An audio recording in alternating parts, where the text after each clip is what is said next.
Salin Nabiyyina Muhammadin wa ala alihi wa sahbihi wa man tabi'ahum bi ihsanin ila yaumiddin.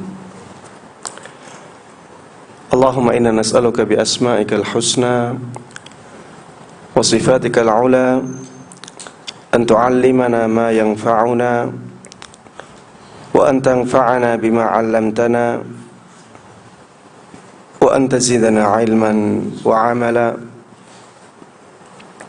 wa an taj'ala hadzal 'amal khalisan liwajhikal karim wa an tusahhila lana umurana wa talabana fil 'ilmi wa an tusliha lana qulubana wa syu'unana kullaha wa alla takilana ila anfusina tarfata 'ain. Para jemaah sekalian, kaum muslimin dan kaum muslimat rahimana wa rahimakumullah. Alhamdulillah, pada kesempatan yang baik ini Allah pertemukan kita dalam majelis ini setelah kita dimudahkan oleh Allah Subhanahu wa ta'ala untuk melaksanakan ibadah yang mulia, yaitu salat subuh secara berjamaah. Mudah-mudahan sebagaimana Allah Subhanahu wa ta'ala memberikan kepada kita banyak kemudahan untuk melakukan kebaikan-kebaikan, mudah-mudahan juga Allah Subhanahu wa ta'ala memudahkan kita untuk memasuki surga firdausnya. Amin amin ya rabbal alamin.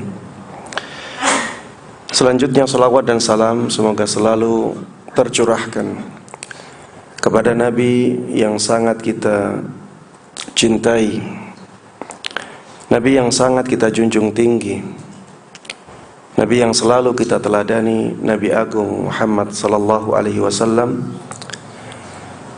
Mudah-mudahan salawat dan salam tersebut juga tersambungkan kepada seluruh keluarga beliau, seluruh sahabat beliau, dan seluruh kaum muslimin yang mengikuti mereka dengan baik hingga hari akhir nanti.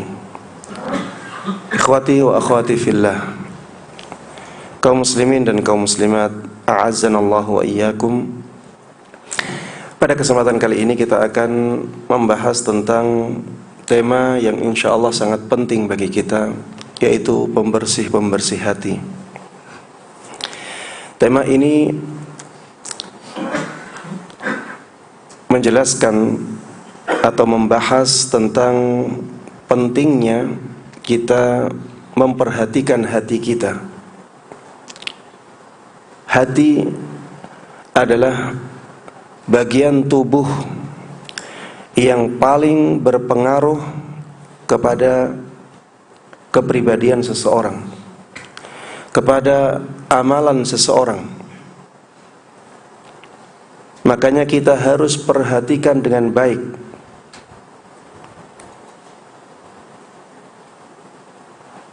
Di zaman ini banyak orang yang hanya memperhatikan badannya saja, memperhatikan lahirnya saja, tapi hatinya tidak diperhatikan. Padahal hati itulah yang menjadi kunci baiknya seseorang. Hati itulah yang menjadi kunci buruknya seseorang. Makanya Rasulullah sallallahu alaihi wasallam dahulu telah bersabda, "Ala wa inna fil jasadi mudghah." Ingatlah, di dalam jasad manusia ada segumpal darah. Fa in salahat salahal jasadu kulluh. Kalau bagian itu baik, maka semua jasadnya menjadi baik. Wa in fasadat fasadal jasadu kulluh. Kalau bagian itu buruk, maka menjadi buruk semua jasadnya. Ala wahiyal qalb. Ingat-ingatlah, bagian itu adalah kalbu manusia. Jemaah sekalian rahimani wa rahimakumullah. Seorang sahabat yang mulia, Abu Hurairah radhiyallahu ta'ala anhu, pernah mengatakan, bahwa hati itu seperti raja. Hati itu seperti raja bagi jasad. Kalau raja baik, maka pasukannya akan menjadi baik. Kalau raja buruk, pasukannya akan menjadi buruk. Perumpamaan yang sangat dalam maknanya. Kita itu seperti raja dan tentaranya. Hati rajanya, anggota badan kita adalah tentaranya. Kalau hati kita baik, dia akan mengarahkan tentara itu untuk kebaikan. Hati buruk, rajanya buruk, dia akan mengarahkan tentaranya, anggota badannya untuk keburukan. Makanya jamaah sekalian rahimani wa rahimakumullah, ayo kita perhatikan hati kita. Ayo kita bersihkan hati kita dari kotoran-kotorannya. Dengan membersihkan hati dari kotoran, maka kita akan menjadi salah seorang yang paling baik, salah seorang yang paling mulia.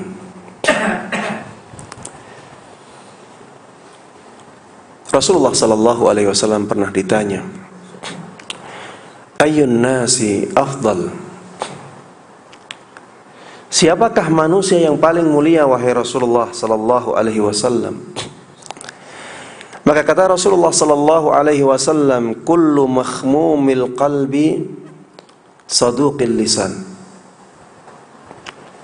Kata Rasulullah sallallahu alaihi wasallam, orang yang paling mulia adalah orang yang hatinya bersih dan lisannya selalu berkata jujur. Orang yang paling mulia adalah orang yang hatinya bersih dan lisannya selalu berkata jujur.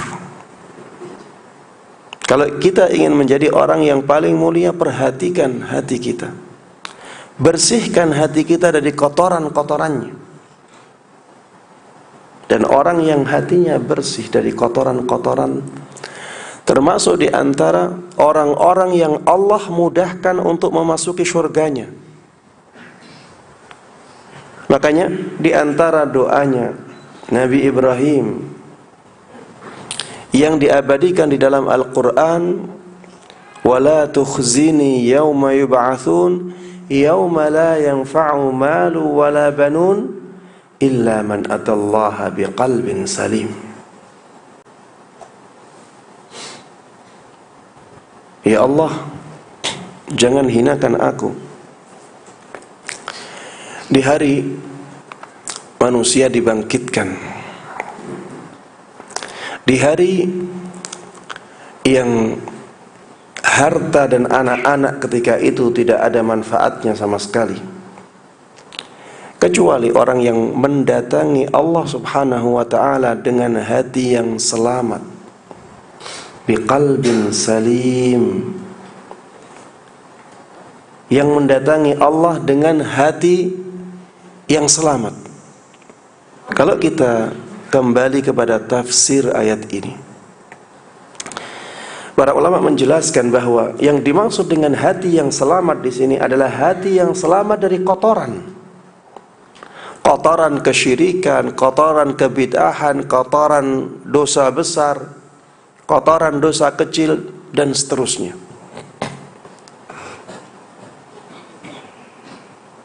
Ini menunjukkan jamaah sekalian rahimani wa rahimakumullah, bahwa orang yang memperhatikan hatinya, membersihkan hatinya dari kotoran-kotorannya, dia akan menjadi ahli syurga. Suatu ketika Rasulullah sallallahu alaihi wasallam pernah mengatakan dalam majlisnya, sebentar lagi akan ada ahli syurga datang ke majlis ini. Datanglah satu orang yang sangat sederhana. Dia membawa 2 sandalnya. Disebutkan seperti ini dalam riwayat. Dia membawa 2 sandal dengan tangan kirinya. Masuk. Para sahabat semuanya diam. Masa orang ini? Di hari kedua Rasulullah mengatakan kata-kata yang sama. Sebentar lagi akan datang ahli syurga ke sini. Datang orang yang sama. Di hari ketiga sama. Rasulullah katakan kata-kata yang sama. Sebentar lagi akan ada ahli syurga datang ke sini. Yang muncul orang yang sama. Maka sahabat Abdullah ibn Amr ibn al-As merasa penasaran dengan orang ini. Akhirnya beliau datangi orang ini. Kemudian minta izin untuk nginap di rumahnya. Sahabat Abdullah ibn Amr ibn al-As termasuk di antara sahabat yang sangat semangat dalam beribadah. Makanya beliau mengira bahwa orang ini punya ibadah yang tidak dilihat oleh orang lain. Karena kelihatannya di luar biasa-biasa saja. Akhirnya minta izin untuk menginap, diizinkan. Menginap selama 3 malam. Tujuan beliau adalah melihat bagaimana sih ibadahnya orang ini di rumahnya. Ternyata biasa-biasa saja. Maka akhirnya sahabat Abdullah ibn Amr ibn al-As mengatakan, sebenarnya saya menginap di sini karena Rasulullah sallallahu alaihi wasallam mengatakan engkau sebagai ahli syurga sampai 3 kali. Maka aku penasaran dengan ibadahmu. Ternyata saya melihatnya biasa-biasa saja. Ya seperti yang saya lihat. Apa kata orang ini? Radhiyallahu ta'ala anhu.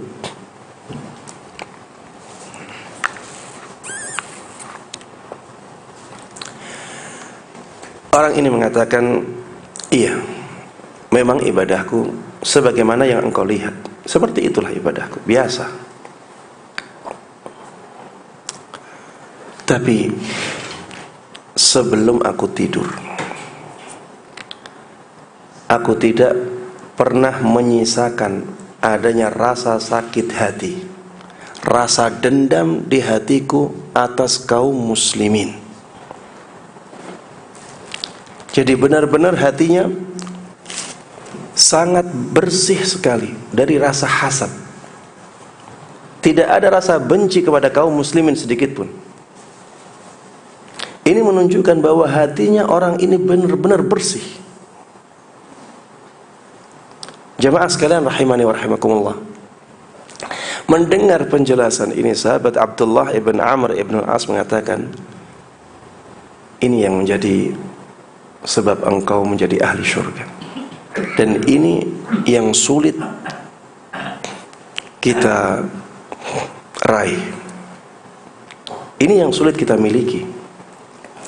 Makanya jamaah sekalian rahimani wa rahimakumullah, perhatikan hati kita. Apalagi dalam masalah hasad ya. Dalam masalah sulit memaafkan. Ini sangat mengganggu sekali kebahagiaan kita. Jangan sampai kita punya hasad kepada kaum muslimin.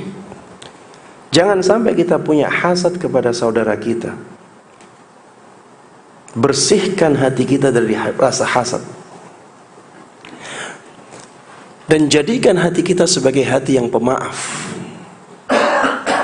Kita akan menjadi orang yang mulia, orang yang bahagia di dunia sampai di akhirat. Banyak sekali jamaah sekalian rahimani wa rahimakumullah, orang yang sakit karena hasad dia. Banyak sekali orang yang sakit karena dia sulit memaafkan orang lain. Dan banyak sekali orang yang menjadi panjang umur Karena hatinya bersih, karena dia tidak hasad, karena dia mudah memaafkan. Orang yang mudah memaafkan, maka dia akan menjadi orang yang tanpa beban dalam menjalani kehidupan. Dia merasa tidak ada masalah dengan siapapun. Orang yang mudah memaafkan orang lain seperti itu keadaannya. Dan ini akan menjadikan hati bahagia. Berbeda dengan orang yang sulit memaafkan. Dia akan sangat membatasi hubungan dia dengan orang lain.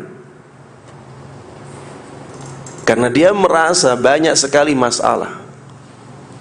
Pernah kena masalah dengan orang ini belum bisa memaafkan, kena masalah dengan orang lain lagi belum bisa memaafkan, kena masalah dengan orang lain lagi belum bisa memaafkan. Siapa yang bisa terbebas dari kesalahan? Semua dari kita manusia.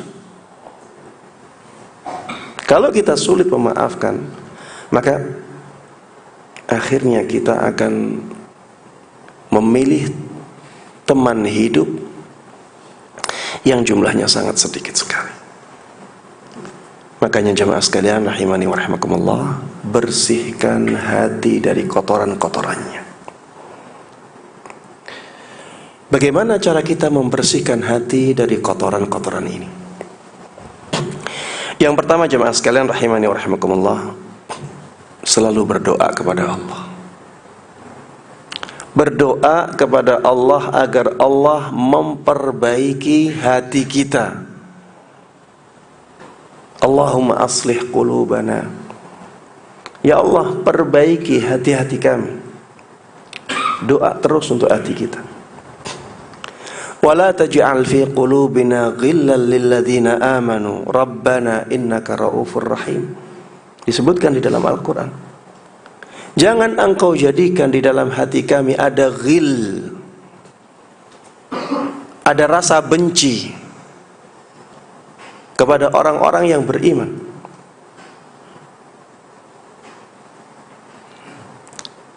Berdoa untuk hati kita.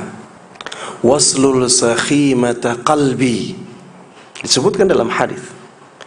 Ya Allah, ambil rasa hasad dan rasa benci yang mengotori hatiku ini.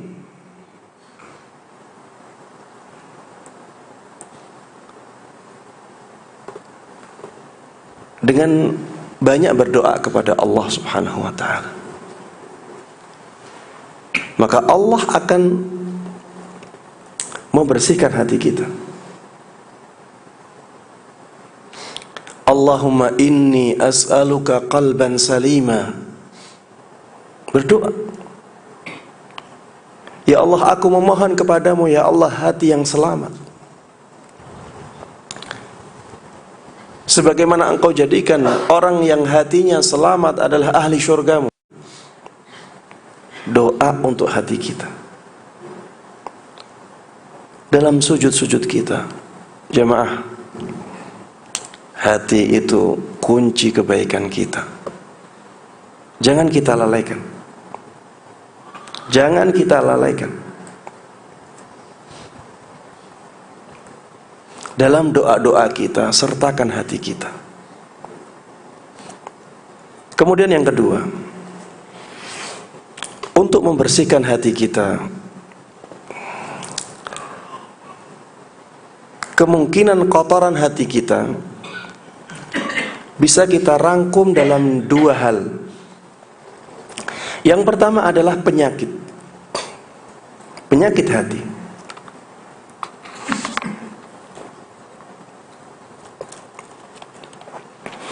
Penyakit hati ini bisa mengotori hati kita. Penyakit hati contohnya banyak ya. Seperti misalnya sombong, penyakit hati. Ujub, penyakit hati. Keras, hati keras, tidak punya kasih sayang, ya, tidak punya rasa iba. hati yang keras, tidak punya perasaan, tidak punya tenggang rasa. Ini penyakit hati. Hasad, ini penyakit hati. Pendendam, sulit memaafkan, ini semuanya penyakit hati. Kita harus membersihkan hati kita dari penyakit-penyakit hati ini. Dan setiap penyakit ini, cara untuk membersihkannya bisa berbeda-beda. Misalnya, cara membersihkan hati atau mengobati hati dari kesombongan berbeda dengan cara mengobati hati dari sifat hasad. Cara mengobati dari sifat hasad berbeda dengan cara mengobati dari kerasnya hati. Beda-beda. Makanya perhatikan hati kita, apa penyakitnya? Obati penyakit itu. Sebagaimana kita semangat mengobati badan kita, semangatlah mengobati hati kita. Balil insanu ala nafsihi basirah. Dan seseorang itu lebih tahu keadaan dirinya. Seseorang itu lebih tahu keadaan hatinya. Apa penyakitnya dia? Kalau penyakitnya sombong, penyakitnya membanggakan diri, maka banyaklah ingat bahwa dirinya itu hamba sahaya, bahwa dirinya itu asalnya tidak ada, kemudian diadakan oleh Allah, dan semua yang ada di dirinya itu diberikan oleh Allah, bukan dari dia. Ingat ini, dirinya bukanlah apa-apa, dirinya adalah hamba sahaya yang kalau tidak nurut maka akan disiksa. Itulah dirinya. Itulah kita semuanya jamaah. Kita itu hamba sahayanya Allah. Ya ayyuhan nas u'budu rabbakum. Wahai sekalian manusia, sembahlah Rabb kalian, beribadahlah kepada Rabb kalian. Kenapa? Karena kita hamba sahayanya Allah. Alladzi khalaqakum walladzina min qablikum la'allakum tattaqun. Dialah yang menciptakan kalian dan menciptakan orang-orang sebelum kalian. Kita diciptakan oleh Allah. Kalau kita diciptakan oleh Allah, berarti kita hamba sahayanya Allah.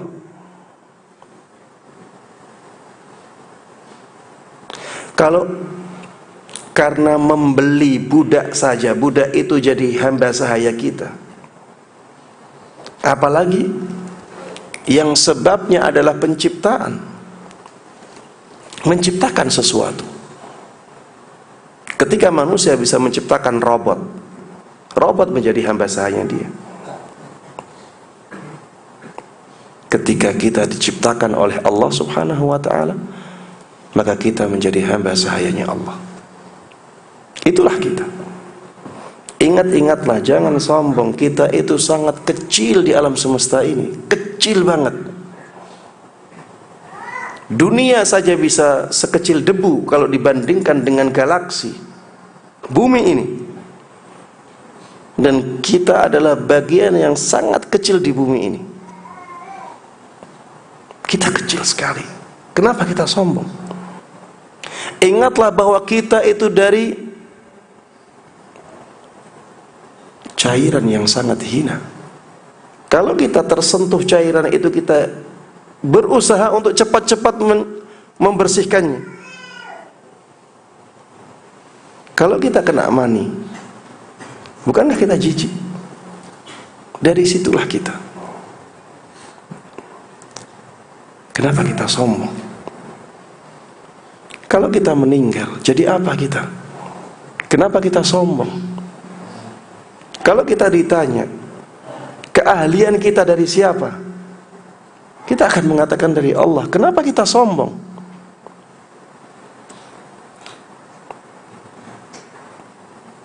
Dan ingat-ingatlah akan dalil-dalil yang menjelaskan tentang bahaya kesombongan. La yadkhulul jannah man kana fi qalbihi mithqalu habbatin min kibr. Mithqal dzarratin min kibr. Tidak akan masuk surga orang yang di dalam hatinya ada kesombongan walaupun sangat sedikit sekali. Orang yang sombong disebutkan di dalam sebuah hadis nantinya akan dibangkitkan oleh Allah Subhanahu wa taala di padang mahsyar dalam bentuk sangat kecil sekali, seperti semut. Seperti semut merah yang kecil itu.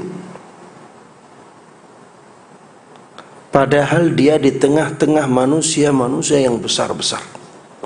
Dia digiring dalam keadaan terhina seperti itu. Maka jemaah sekalian rahimani wa rahimakumullah, hilangkan kesombongan dari hati kita. Kalau penyakit hati kita hasad, ada caranya lagi. Yang berbeda dengan cara kita mengobati hati yang sombong. Kalau hasad bagaimana Ustaz? Kalau selalu iri kepada orang lain bagaimana Ustaz? Selalulah ingat takdir Allah, bahwa semuanya ini telah ditakdirkan oleh Allah, semuanya atas kehendak Allah. Maka harusnya kita rela kepada takdir Allah itu. Dan Allah lebih tahu siapa yang pantas untuk mendapatkan nikmat.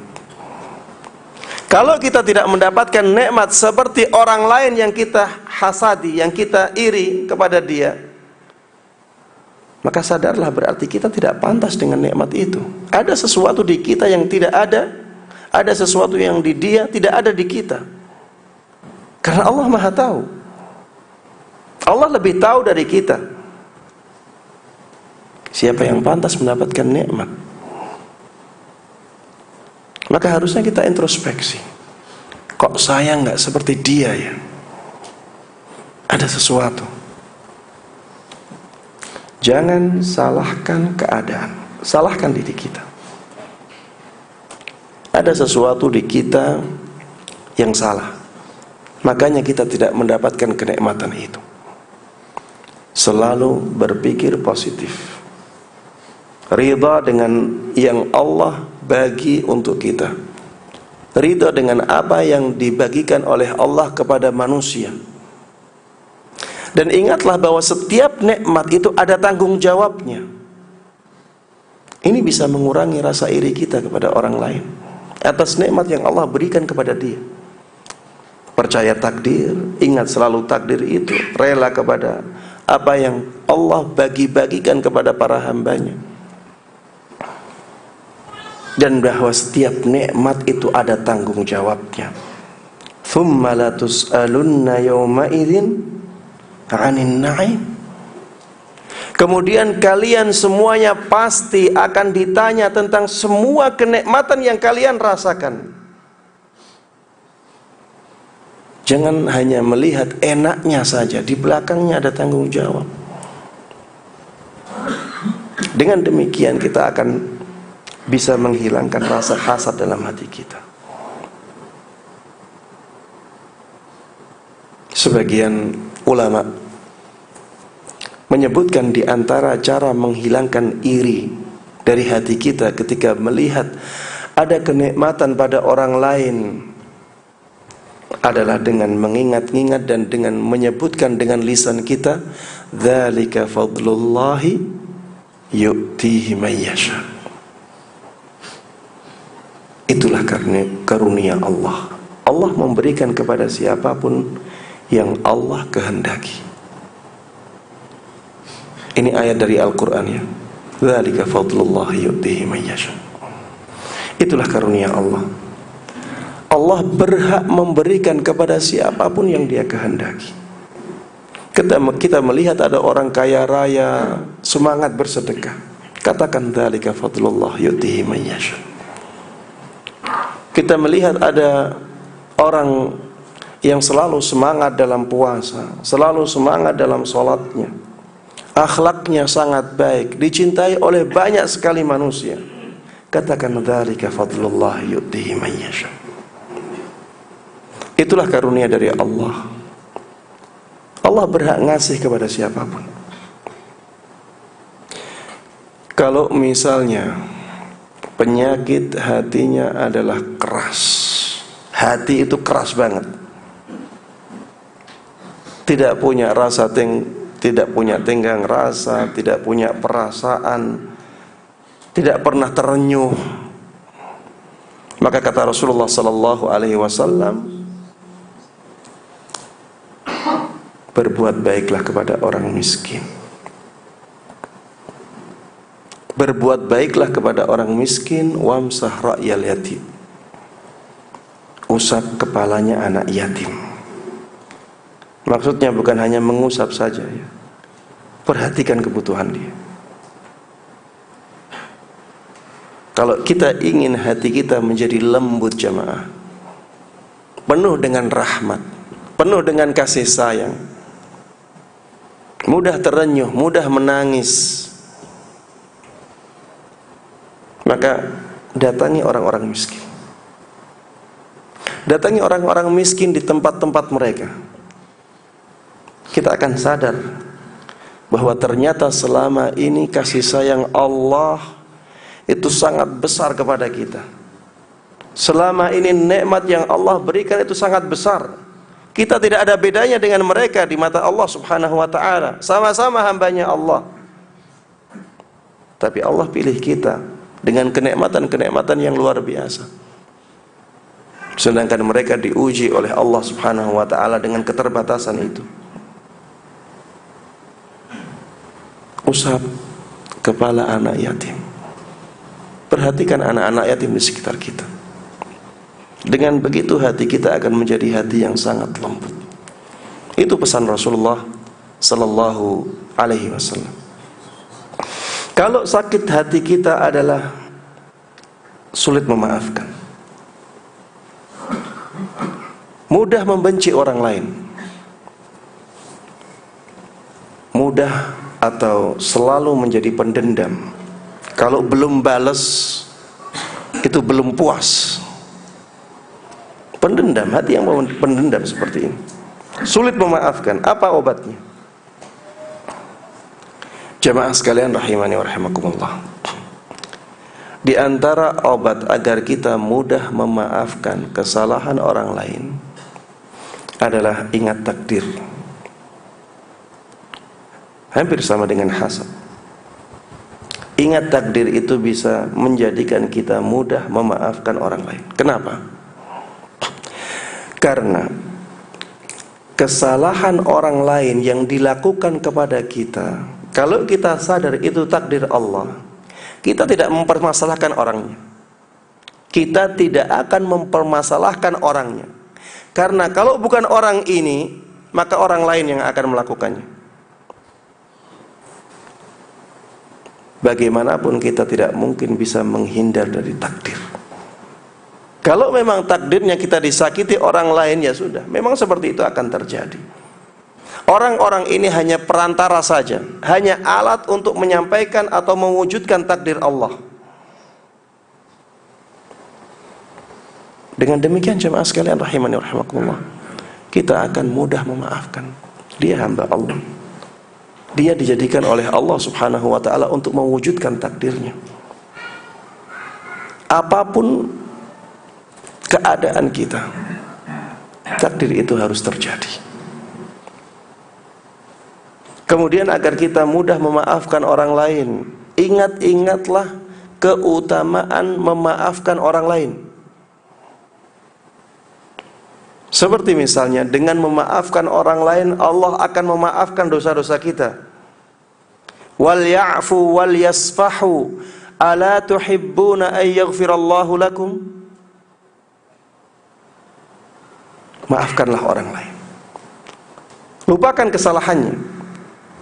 Bukankah kalian ingin dimaafkan Allah? Kalau kalian ingin dimaafkan oleh Allah, maafkan kesalahan orang lain. Jemaah, kalau ditanya, mana yang lebih banyak dan mana yang lebih besar? Kesalahan kita kepada Allah ataukah kesalahan orang lain kepada kita? Kita pasti akan menjawab ya, kesalahan kita kepada Allah lebih banyak. Kesalahan kita kepada Allah lebih besar. Bukankah ini menunjukkan bahwa balasan Allah itu jauh lebih besar daripada apa yang kita lakukan? Kita memaafkan orang lain kesalahannya.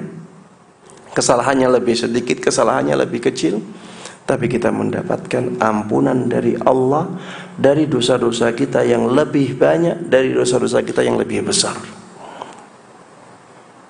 Apalagi di dalam ayat yang lain disebutkan, faman afa wa aslaha fa ajruhu 'ala Allah.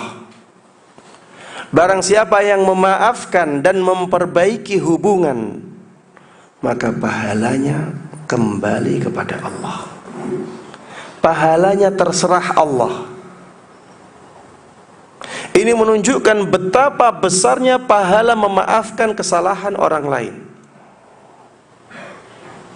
Tidak inginkah kita mendapatkan pahala yang sangat besar itu? Jamaah sekalian rahimani wa rahimakumullah.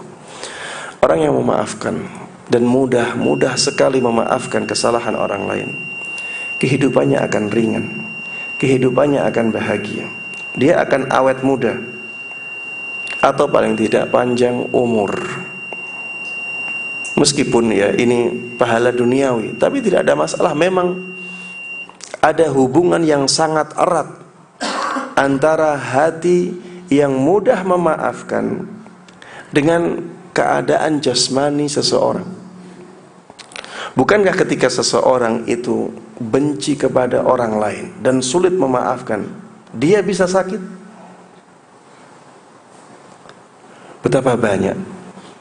Betapa banyak orang yang kecewa dan kecewanya terlalu akhirnya sakit. Ini hubungannya sangat erat sekali dan terbukti secara ilmiah. Orang yang sulit memaafkan akhirnya benci kepada orang lain, itu akan mempengaruhi kesehatan dia. Makanya jamaah sekalian rahimani wa rahimakumullah, jadikan hati kita hati yang mudah memaafkan kesalahan orang lain. Itulah akhlak para nabi, itulah akhlak para ulama. Karena mereka tahu bahwa memaafkan kesalahan orang lain adalah ladang pahala yang sangat besar.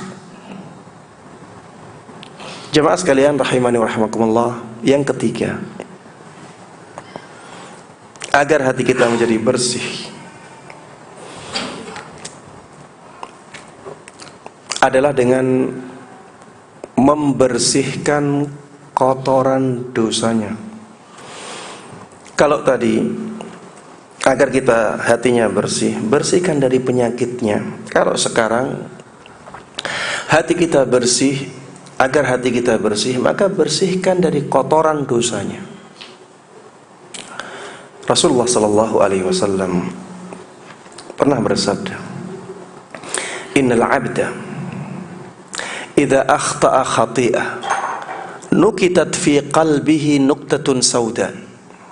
Sesungguhnya apabila seorang hamba melakukan satu kesalahan, maka akan ditorehkan di dalam hatinya satu titik hitam, satu noda hitam.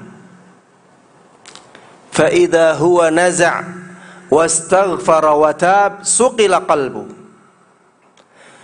Apabila dia berhenti dari satu kesalahan itu, dia beristighfar, kemudian bertaubat kepada Allah Subhanahu wa ta'ala, maka hatinya akan dibersihkan kembali. Fa idza huwa zat Apabila dia malah menambahi dosanya lagi, maka dosa-dosa tersebut bisa menutupi hatinya. Hatinya benar-benar kotor, jemaah. Dan hati tersebut akan menjadi gelap dengan kekotoran itu. Kalau hati gelap, dia tidak bisa melihat dengan jernih. Dari situlah akhirnya seseorang menjadi orang yang langkahnya tidak lurus, kehidupannya kemana-mana, karena hatinya sangat gelap gulita. Padahal hati itulah yang menjadi komandannya, menjadi rajanya, menjadi sesuatu yang mengarahkannya. Kalau yang mengarahkannya tidak bisa melihat bagaimana arahnya akan lurus. Coba bayangkan Bapak Ibu sekalian, ketika kita di sebuah ruangan yang sangat gelap sekali, kita tidak melihat apa-apa, apakah kita bisa berjalan dengan lurus? Tidak akan bisa. Seperti itulah orang yang hatinya gelap, kotor dengan dosa-dosanya. Tidak hanya itu, hati yang demikian tidak akan tenang. Ya, perumpamaannya seperti kita di ruangan yang sangat gelap. Gelap gulita, kita tidak bisa melihat. Hati kita tidak tenang. Ada rasa takut di sana. Beda kalau ruangannya, Masya Allah, terang seperti ini. Hati kita tenang.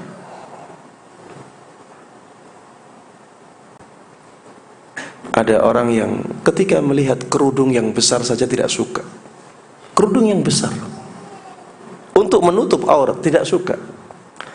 Ada orang yang melihat sarung baju koko tidak suka.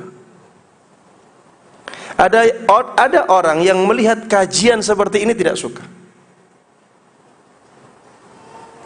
Karena hatinya kotor. Hatinya tidak bisa melihat sesuatu dengan jernih, dengan baik. Makanya jamaah sekalian rahimani wa rahimakumullah, hati yang kotor itu sangat berbahaya. Dan kita repot ya, kita repot menghadapi orang-orang yang seperti ini. Mengaku Islam tapi hatinya kotor banget. Akhirnya penglihatannya rabun. Sering salah melihat. Berbeda kalau kita ya berhubungan dengan orang-orang yang hatinya bersih. Melihat kebaikan sebagai kebaikan. Melihat keburukan sebagai keburukan. Berbeda dengan orang yang hatinya kotor. Kebaikan bisa dilihat sebagai keburukan, sebaliknya keburukan bisa dilihat sebagai kebaikan. Ini sangat berbahaya. Makanya jamaah sekalian, ayo kita bersihkan hati kita dari kotoran-kotoran dosa ini. Kotoran dosa, cara membersihkannya di antaranya adalah dengan banyak istighfar. Banyak bertaubat kepada Allah Subhanahu wa ta'ala. Karena dengan istighfar, dengan bertaubat, Allah akan angkat dosa-dosa kita. Allah akan ampuni kita ketika kita meminta ampun kepada Allah. Dan Allah sangat senang sekali ketika melihat seorang hamba bertaubat kepadanya. Bahkan disebutkan dalam sebuah hadis, kesenangan Allah Subhanahu wa ta'ala kepada taubatnya seorang hamba itu lebih besar daripada senangnya orang yang berada di tengah padang pasir. Dia membawa semua makanan dan minumannya di hewan tunggangannya. Kemudian tiba-tiba hewan tunggangan itu lari tunggang langgang. Dia kejar tidak bisa. Di tengah padang pasir. Kemudian setelah itu orang ini putus asa, akhirnya menunggu kematiannya. Tidak lama kemudian hewan itu kembali lagi dengan sukarela. Coba bayangkan kalau kita di posisi seperti itu, betapa bahagianya kita ketika hewan ini datang lagi. Tadinya sudah kita kejar dengan sekuat tenaga, tidak kita dapatkan. Tiba-tiba dia datang. Allah lebih senang dengan taubatnya seorang hamba daripada senangnya hamba ini mendapatkan makanan dan minuman dan tunggangannya lagi. Bahkan disebutkan di dalam hadis itu, saking senangnya orang ini mengatakan, Allahumma anta abduk wa ana rabbuk. Ya Allah, engkau hambaku, aku Tuhanmu. Harusnya tidak seperti itu, harusnya dibalik. Tapi saking senangnya dia sampai salah mengucapkan sesuatu. Allah lebih senang dengan taubatnya seorang hamba daripada senangnya orang ini. Maka banyak bertaubat kepada Allah Subhanahu wa taala. Wa tubu ilallahi jami'an ayyuhal mu'minun la'allakum tuflihun. Bertaubatlah kalian semuanya wahai kaum mukminin kepada Allah Subhanahu wa taala agar kalian selamat. Ya ayyuhalladzina amanu tubu ilallahi taubatan nasuha. Wahai orang-orang yang beriman, taubatlah kalian semuanya dengan taubatan nasuha. Kemudian setelah kita bertaubat kepada Allah Subhanahu wa taala, kita juga bisa membersihkan kotoran hati ini yang berasal dari dosa dengan banyak melakukan amal-amal ketaatan. Karena Allah Subhanahu wa taala dalam Al-Qur'an mengatakan, innal hasanati yudhhibanas sayyi'at. Kata Allah Subhanahu wa taala, sesungguhnya semua amal kebaikan itu bisa menghilangkan keburukan-keburukan. Semua amal kebaikan itu bisa menghapuskan dosa. Kita jamaah perhatikan, salatlah selalu dengan berjamaah bagi kaum laki-laki. Adapun kaum muslimah, Rasulullah sudah mengatakan salat mereka di rumah lebih afdal. Tapi mereka juga boleh salat di masjid. Membaca Al-Quran, ya, banyak membaca Al-Quran, satu hurufnya 10 kebaikan. Semakin banyak keutamaan sebuah amalan, semakin besar dia bisa menghapuskan dosa-dosa kita. Dan sangat banyak ya, kalau saya contohkan waktunya akan sangat panjang. Namun intinya ya, setiap kita punya kesempatan untuk melakukan amal kebaikan, bersemangatlah. Itu bisa membersihkan hati kita. Demikian jemaah sekalian rahimani wa rahimakumullah, yang bisa ana sampaikan dalam kesempatan ini. Mudah-mudahan bermanfaat dan diberkahi oleh Allah Subhanahu wa taala. Mudah-mudahan Allah Subhanahu wa taala menjadikan kita semuanya orang-orang yang hatinya bersih, orang-orang yang hatinya sehat dari semua penyakitnya, dan orang-orang yang hatinya bersih dari dosa-dosa. Mudah-mudahan Allah Subhanahu wa taala sebagaimana mengumpulkan kita di tempat ini, mudah-mudahan juga nantinya Allah Subhanahu wa taala mengumpulkan kita di surganya. Amin amin ya rabbal alamin. Wa sallallahu wasallam wa baraka ala nabiyyina Muhammadin wa ala alihi wa sahbihi wa man tabi'ahum bi ihsanin ila yaumiddin walhamdulillahi rabbil alamin. Baik, ini ada 3 hadiah bagi yang bisa menjawab.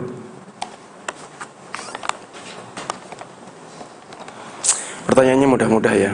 Yang pertama, bagaimana cara kita mengobati sakit hati kita yang penyakitnya berupa kesombongan? Tafadhal, siapa yang mau menjawab? Iya, silakan. Waalaikumsalam.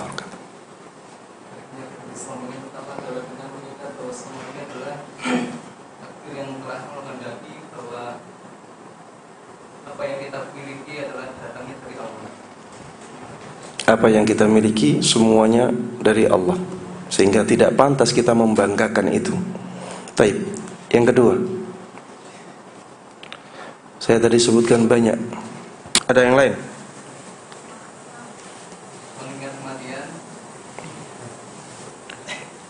Bisa juga ya, mengingat kematian. Kita semuanya nanti akan mati.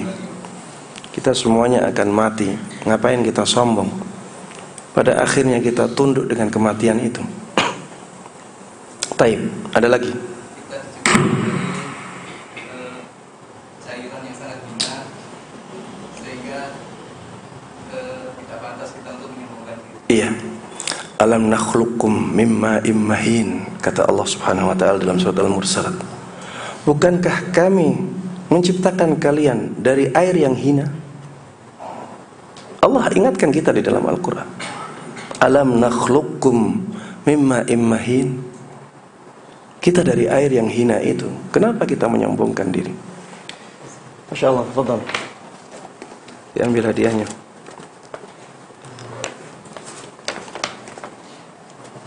Barakallahu fiik.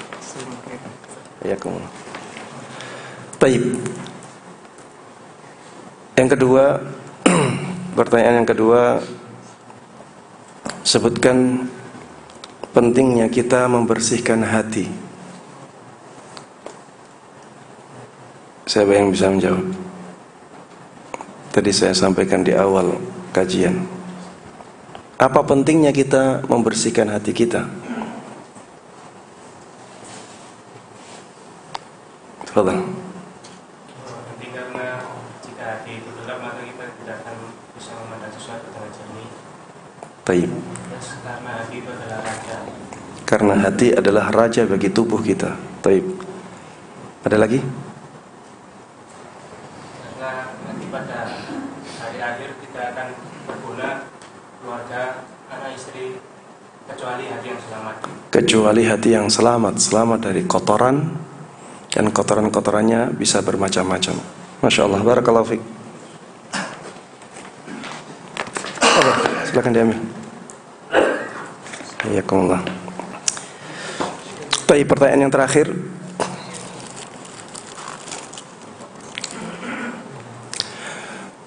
Sebutkan 3 cara membersihkan hati. Allah. Tiga cara membersihkan hati. Yang pertama, senantiasa berdoa kepada Allah agar Allah senantiasa berdoa kepada Allah agar Allah memperbaiki hati kita, membersihkan hati kita. Masya Allah. Yang kedua, obati penyakit hati sesuai dengan penyakit. Obati penyakit hati, yaitu kalau kotorannya berupa penyakit hati. Taib. Yang ketiga, membersihkan kotoran dosanya. Masya Allah. Barakallahu fiik. Silakan. Hayakumullah. Taib jemaah sekalian rahimani wa rahimakumullah, karena waktu sudah melebihi syuruk ya. Kita akhiri kajian ini sampai di sini ya. Kalau ada pertanyaan silahkan ditanyakan kepada panitia. Taib. Barakallahu fikum. Mari kita tutup kajian ini dengan doa kafaratul majlis. Subhanakallahumma wa bihamdik asyhadu an la ilaha illa anta astaghfiruka wa atubu ilaik. Assalamualaikum warahmatullahi wabarakatuh.